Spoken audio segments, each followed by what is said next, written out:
There was a night when the White House stood almost too quiet. The tourists were gone, the corridors were locked, and only the shadows of history remained. People often spoke of the famous ghosts said to wander its halls, Abraham Lincoln appearing at windows, Dolly Madison protecting her rose garden, and even strange knocks echoing in the dead of night. But most laughed these tales away. There was one man, however, who never laughed. His name was Daniel, a night security guard. He had worked the White House grounds for 5 years, and though he was loyal, he always felt a chill when his shift came. There was one evening when Daniel began to notice things he could not explain. At first, it was small, a faint sound of footsteps along the second floor when no one was there. Then, a flicker of a tall shadow in a darkened corridor. He brushed it off as fatigue until he heard it. A knock. 3 heavy knocks on the door of the Lincoln bedroom. There was no one inside. The room had been locked. Daniel leaned in, his ear to the wood, when the knock came again, this time from behind him. There was fear, but his duty kept him moving. He switched on his flashlight, sweeping it through the hallway. At the far end stood a figure, tall, broad-shouldered, dressed in an old black coat and top hat.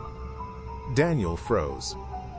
The shape was clear, but its face was pale and hollow, the eyes burning with sorrow. There was no mistaking it, it was Abraham Lincoln's ghost. The same spirit so many presidents and first ladies had claimed to see. But this time, it wasn't peaceful. There was movement. The ghost raised a hand, pointing directly at Daniel.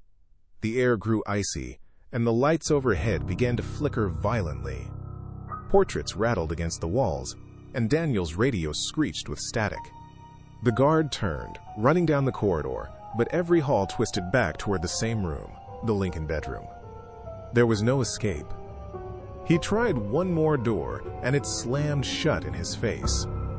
Behind him, the ghost's footsteps grew louder, heavier, until they sounded like thunder rolling through the house.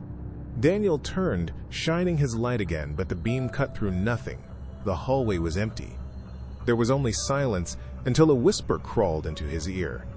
A deep, hollow voice said, "You know too much." There was a sudden force, invisible but brutal, lifting him off the ground.